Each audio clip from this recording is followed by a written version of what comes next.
How would you like a 15% discount to my daily email, the stack of stuff, the show notes, discounts to the conference, all of that? All you need to do is text the word show to 33777. You'll get the annual subscription with a 15% discount to my daily email. You'll get the stack of stuff, the links to the show notes, discounts to the conference, and so much more. All you have to do is text the word show, SHOW, to 33777. Text show to 33777.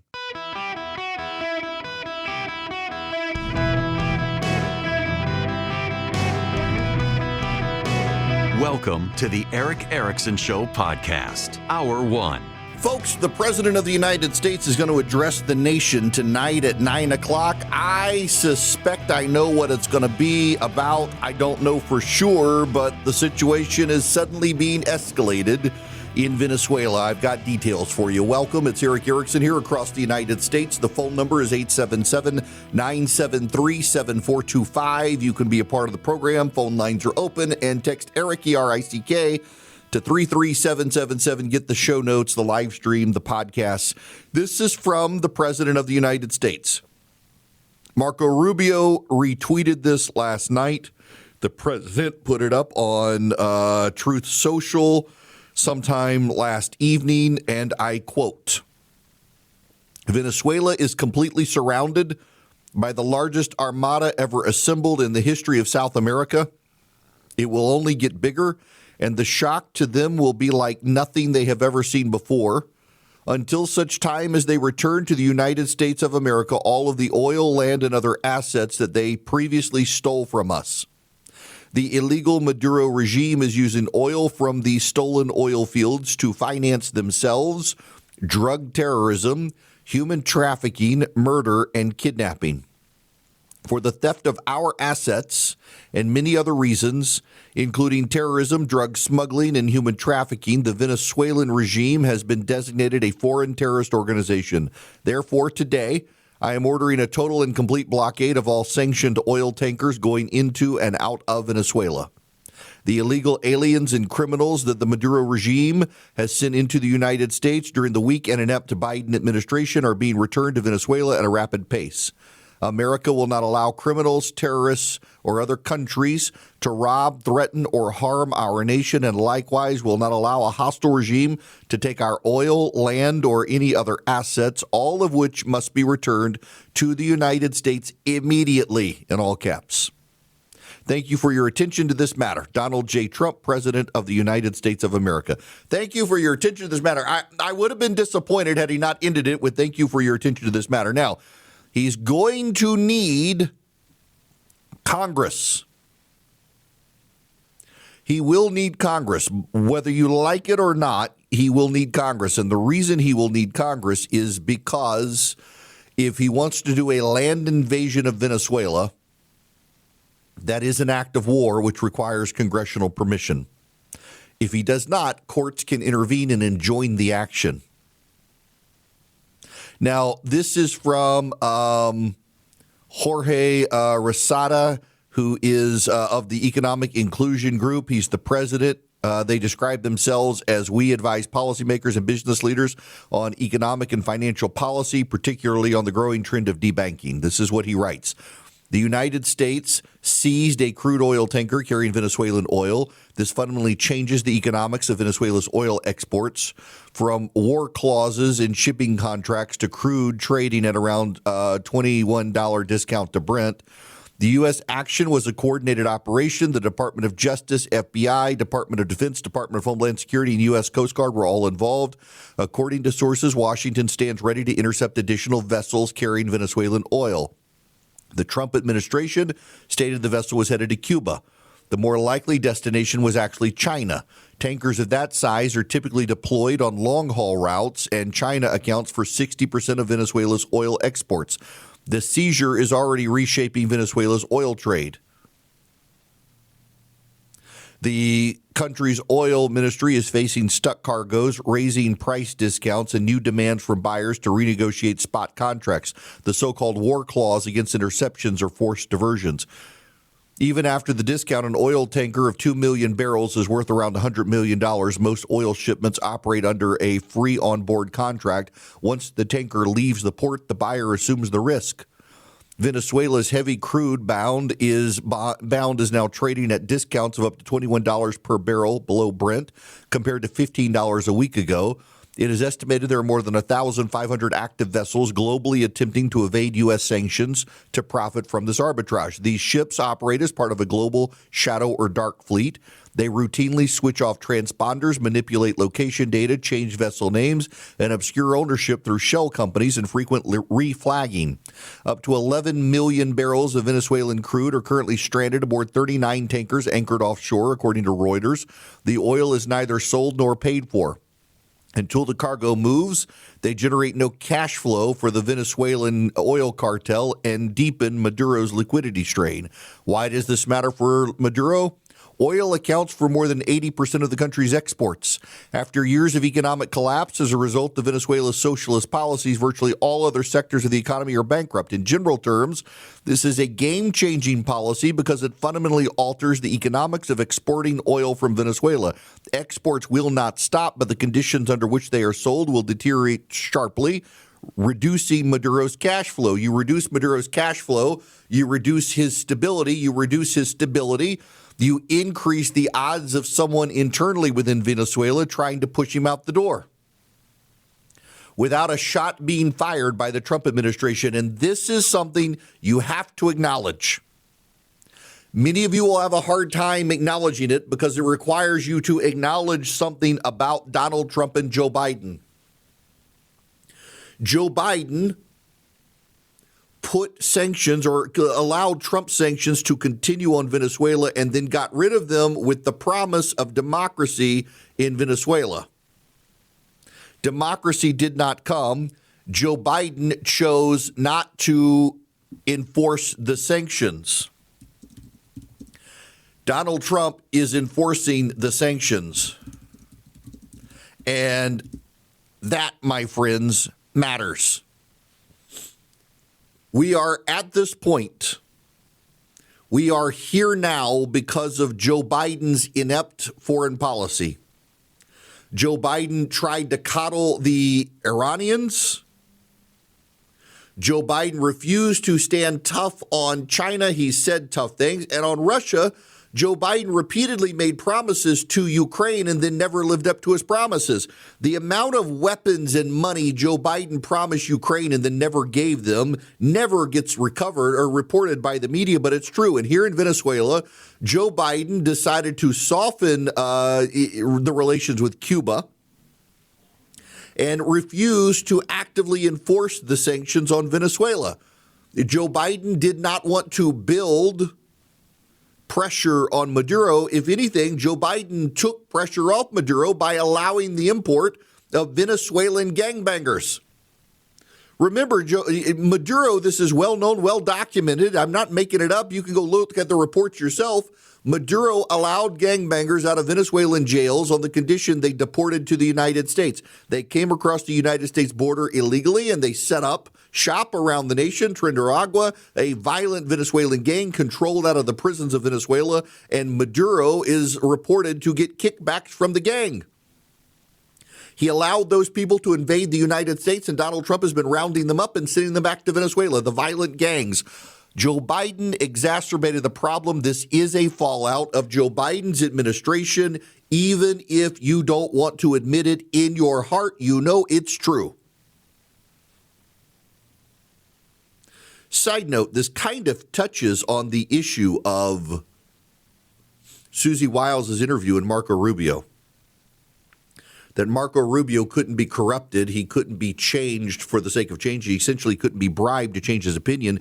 He had to be brought in based on conviction because he's a convictional politician. That's Susie Wiles' take, not mine. Susie Wiles' take. And one of the things that Marco Rubio has wanted is regime change in Cuba.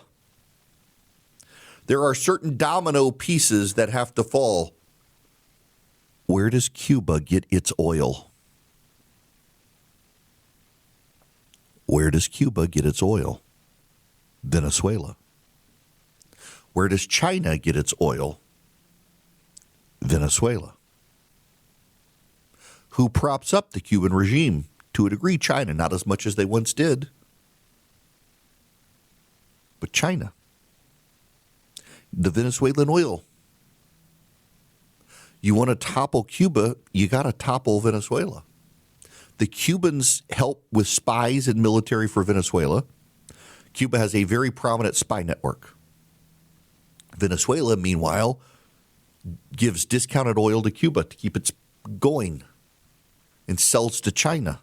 And China, in turn, props up Cuba, not as much as they once did because of the Chinese economic problems, but they do.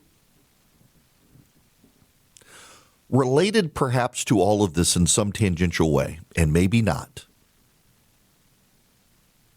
2 nights ago in Massachusetts, the most prominent American expert on fusion reactors was murdered in his home.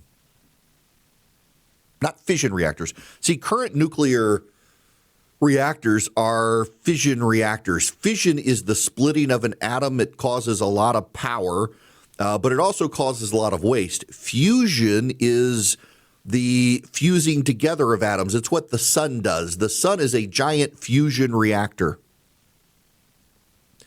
The guy was the head of an institute at MIT and was murdered in his home the other night, and there are no suspects. Have you heard about this story? Maybe they will find a suspect.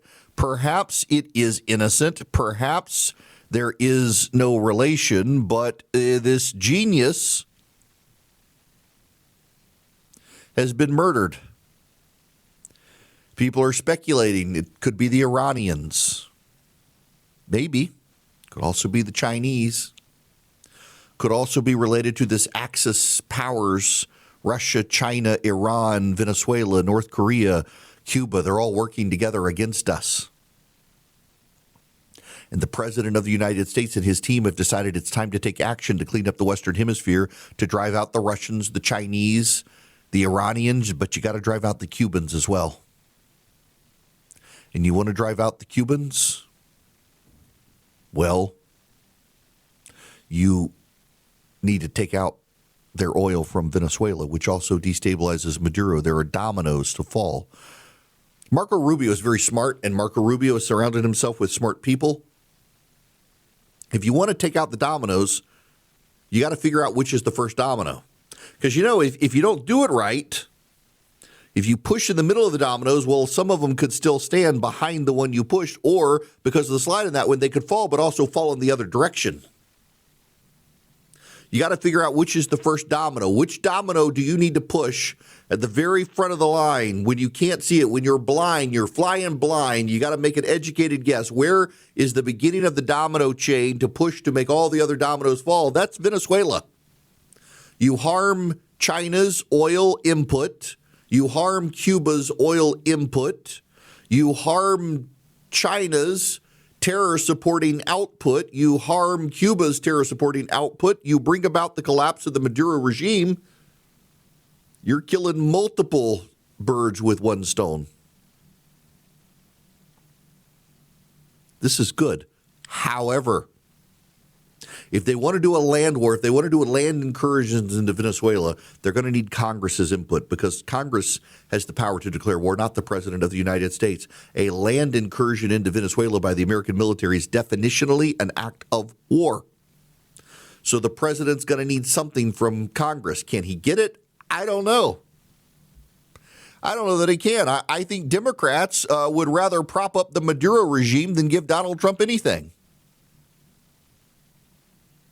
Gonna have to find a way to make it work. We'll find out what the president's gonna say. He addresses the nation tonight at 9 p.m. Eastern time. No word yet on what he's going to say. My suspicion is based on his tweet last night that he is going to make it about the Venezuelan regime and explain why we're doing what we're doing. I've been suggesting for a week now that the president makes a clear case for what he's doing. Tonight may be the night, and it'll be a good thing. And by the way, I think that his team is right that we do need to oust Maduro because of the domino effect on both what it'll do with China, what it'll do with Cuba, at a time the Chinese are having economic woes already, driving up their oil purchase costs actually would be a significant deal. The Chinese right now, they're out to get us. We might as well be realists on what's happening and also destabilize the Cuban regime, which is allowing the Chinese to set up military installations on the northern side of Cuba facing Florida for intelligence operations, among other things. Ladies and gentlemen, you laugh. You can marvel at my ineptitude. I told you guys I'm a bad golfer, but I love to play. I was exhausted. We were on the 14th hole. We were playing a course in Dubai last night. It was on TrackMan Simulator at my golf club, and I swung, and it was impressive. That sucker bounced off the wall, ricocheted behind me, bounced off the floor, managed to make it through no more than a 4-inch crack in the curtains, and landed on the M&M bowl behind me in the restaurant. I listen, it takes talent to screw up a golf shot like that, and I am the most talented screw up on the golf course you've ever seen. I was mortified. The restaurant was full. It literally, this ball comes off the wall, flies behind me, hits the ground, and bounces so hard, makes it through this little opening in the curtains, and lands on top of the M&Ms in the restaurant. There's a bowl. Now, the bowl the lid was on, but landed on the bowl of M&Ms. Yes, so this is all to set your expectations for the many of you who have said we should go play golf, just so you understand what you're dealing with.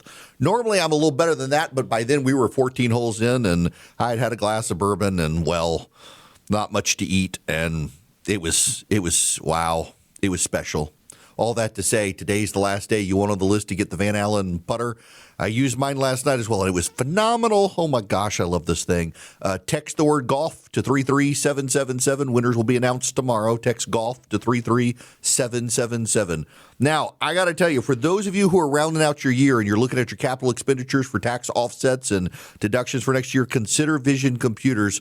If you go to visioncomputers.com or call them at 404-COMPUTE, you can get incredible managed IT service where you're talking with real people, not AI chatbots. They do an incredible job. They increase your business productivity. They decrease your downtime. And what is marvelous about Vision Computers is they give all your employees who are on the system a special phone number.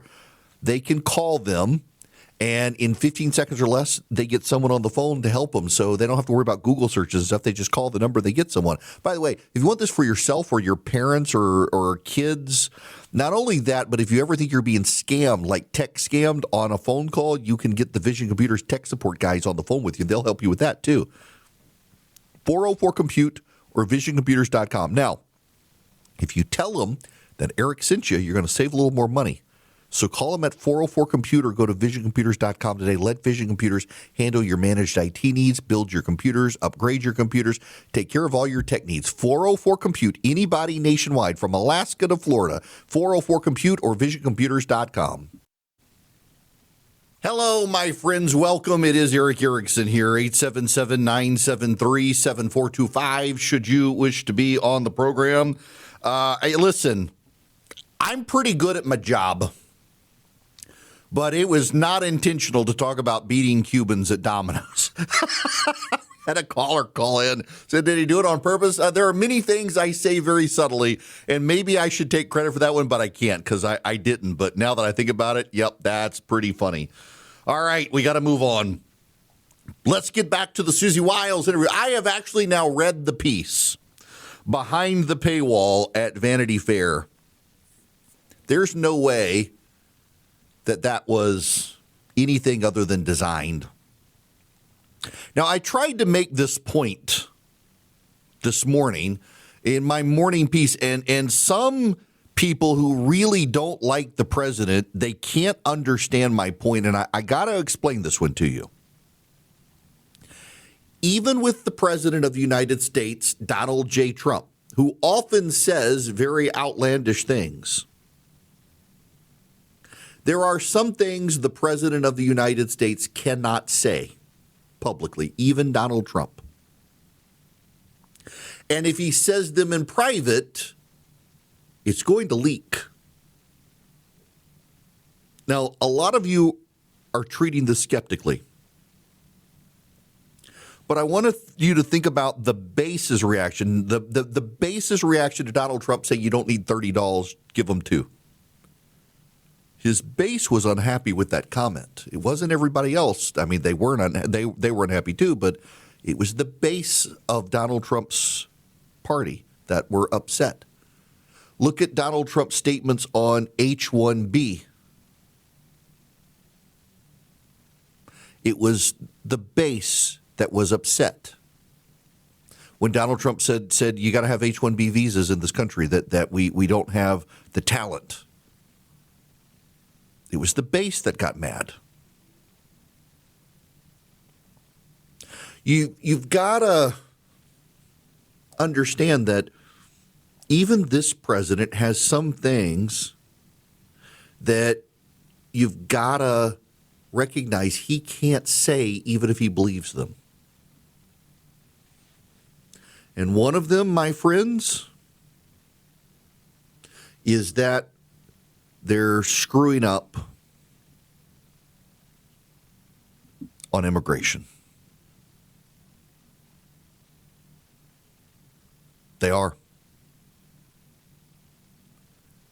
You don't like to hear that. You don't think it's true. You don't believe it. You are defensive about it. But Susie Wiles, speaking to a Vanity Fair reporter, pointed out it's not helpful when they are rounding up people who aren't meant to be rounded up.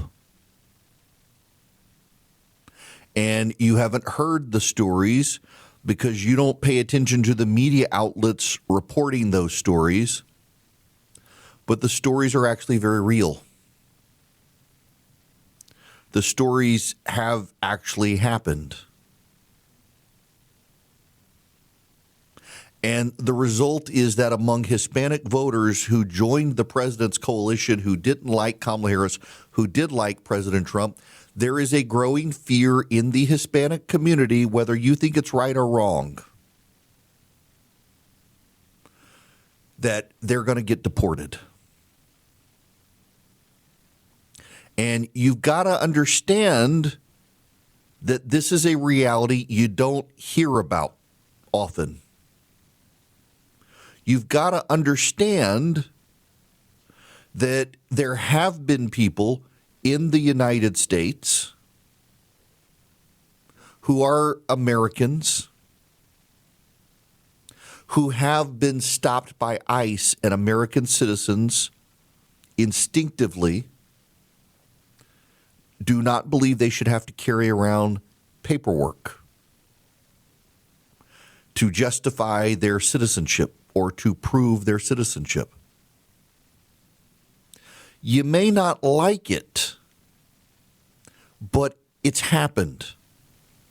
And the President of the United States simply cannot come out and say, hey, I think we screwed this up and we need to slow down. What would your reaction be? As those of you who are diehard MAGA, what would your reaction be if the President of the United States came out and said, we need to slow down immigration deportations because not all the people we're rounding up should be deported? Well, because y'all all think they all need to be deported. You know you do. They all need to be deported. And so the president can't say it. Let me read you this story from the New York Times from April. A 4-year-old and a 7-year-old with U.S. citizenship were deported alongside their mother to Honduras last week, the family's lawyer said, adding to a recent string of American citizens caught in the crosshairs. The children and their mother were put on a flight to Honduras Friday. The same day, another child with U.S. citizenship, a 2-year-old girl, was sent to that country with her undocumented mother. Lawyers for both families said the mothers were not given an option to leave their children in the U.S. before they were deported.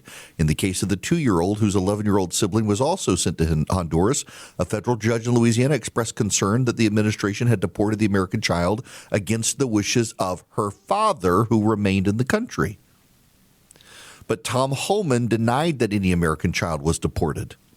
Speaking about the 2-year-old, Mr. Homan said the federal immigration agents gave her mother a choice of whether to be deported with or without her daughter, and she left the country with her daughter at her discretion. The children are from 2 different families living in Louisiana. Now, I need you, I don't care what your view is on this, and I don't mean this, I don't mean it rudely at all. And I just need you to accept I'm telling you the truth. The truth doesn't care about your feelings. You may think it's fine to deport a mother and say, you can leave your children here, we'll put them in foster care or take them with you. The children are American citizens. In the one case, though, the father wanted the child to stay with him, and the mother took the child out of the country. The child's an American citizen. In the other, the 2 kids are American citizens.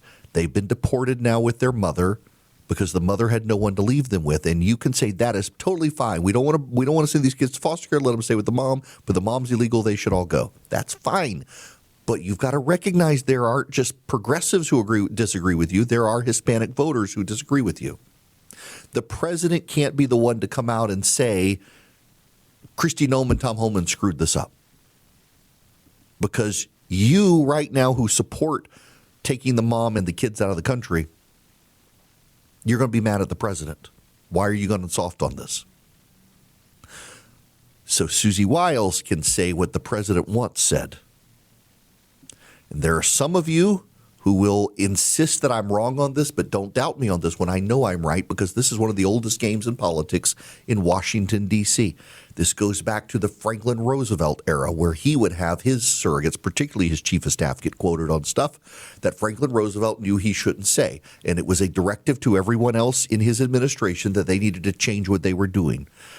Ronald Reagan has had this done for him, George H.W. Bush, George W. Bush, Bill Clinton, Barack Obama, you name it. This is a game that every single president has played. This is a game as old almost as Washington, D.C. itself.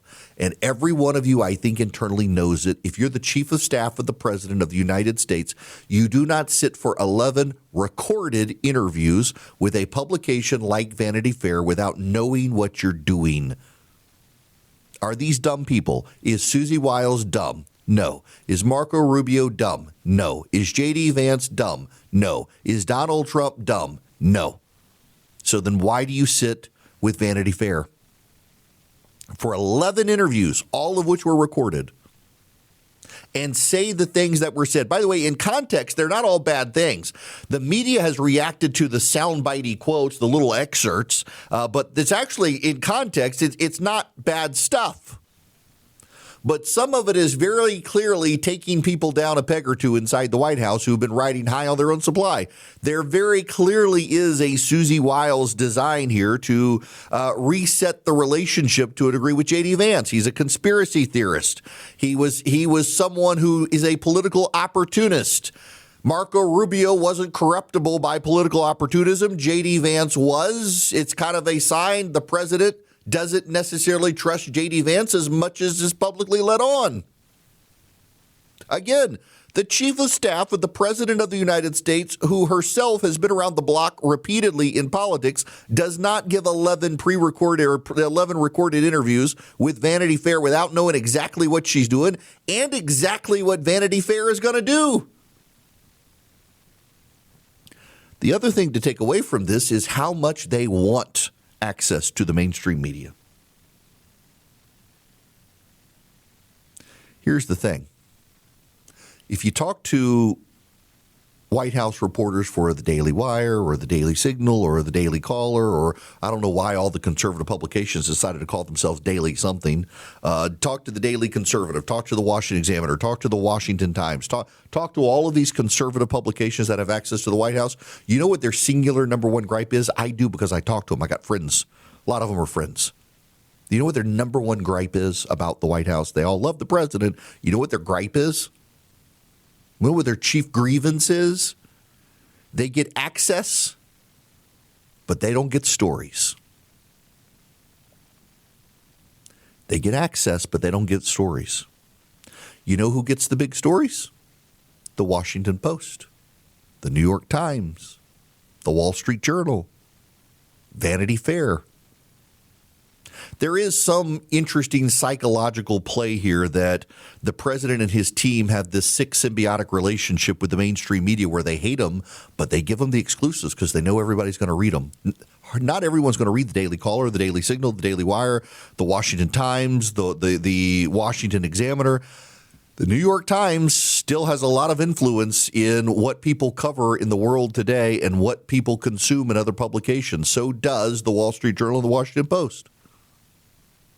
The president's giving sit-down interviews to these publications, giving one to Politico. The president loves the mainstream media. Do you really think Maggie Haberman's just making stuff up? I know some of you do. Some of you do because you just take at face value what you're being told, but you're also old enough to understand that what you're told sometimes isn't the case. The president of the United States himself spends an inordinate amount of time talking to Maggie Haberman. He does. You don't believe me, but I'm telling you the truth. He does. The president spends a lot of time in random phone calls with random journalists talking to them. All of them from mainstream publications, from Fox News, from CNN and the like. Dana Bash was on CNN yesterday, and White House staffers, as she was talking about the Susie Wiles story, were texting her live on air. Think about that. The number of people inside the White House who had Dana Bash's private cell phone number to text her while she was live on air to put in context the White House reaction to the Susie Wiles story, and all of those people regularly bash CNN and Dana Bash. No pun intended. They all criticize, they all attack, and yet they all got the cell phone number and they're all texting her. You think the president hasn't randomly called Jake Tapper? Really? You think he hasn't? Really? Because the president says he doesn't like him? Because conservatives don't like him? Really? You really believe that? Okay. You really believe Susie Wiles sat down for 11 recorded interviews with Vanity Fair and was shocked by how Vanity Fair covered the interviews? You really believe she was shocked by that? The rapid, coordinated defense of Susie Wiles by all the people in the White House, by the Trump family, they knew exactly what they were doing with Susie Wiles doing this. They knew exactly what she was doing. She was resetting for the midterms, subtly suggesting to Pam Bondi, you might want to step aside, subtly suggesting to Kristi Noem and Tom Homan, you need to do a better job. Measure twice, cut once. Verify citizen twice before you deport. What's really notable is the people who didn't participate in the interview, the people who didn't participate in the photo shoots. I mean, you had senior members of the administration participating in the photo shoots with Vanity Fair. Do not act surprised, and do not let their act of outraged surprise overshadow the fact that this was all by design. There are things the president of the United States cannot say publicly, even this president, however much he says so much publicly, there are still things he can't say publicly without interfering with the base. A lot of it has to do with immigration. A lot of it has to do with the Jeffrey Epstein stuff as well. It's not surprised that those are the things Susie Wiles chose to talk about. The very things that if the president said them could disrupt his relationship with the base. Here comes the chief of staff of the president, the person in the White House who spends more time with him than anyone, who says all of these things that just so happen to cast aspersions on certain members of the president's staff, just as the rumors are starting to start that the president's looking at some people he may want to push out the door before the midterms because he views them as a liability. And surprise, surprise, surprise, Susie Wiles says all of those things in an interview. This was not by design. Certainly not even the pushback to the article. They knew exactly what the article was going to do, and they knew how to script the pushback, so the base would say, oh, how dare the Vanity Fair piece do this to poor Susie Wiles. They knew people would be willing to be played. They also knew the people who need to know these things, they're reading the Vanity Fair article and getting the hint. Hello there, welcome. It is Eric Erickson here. The phone number, 877-973-7425, should you wish to be on.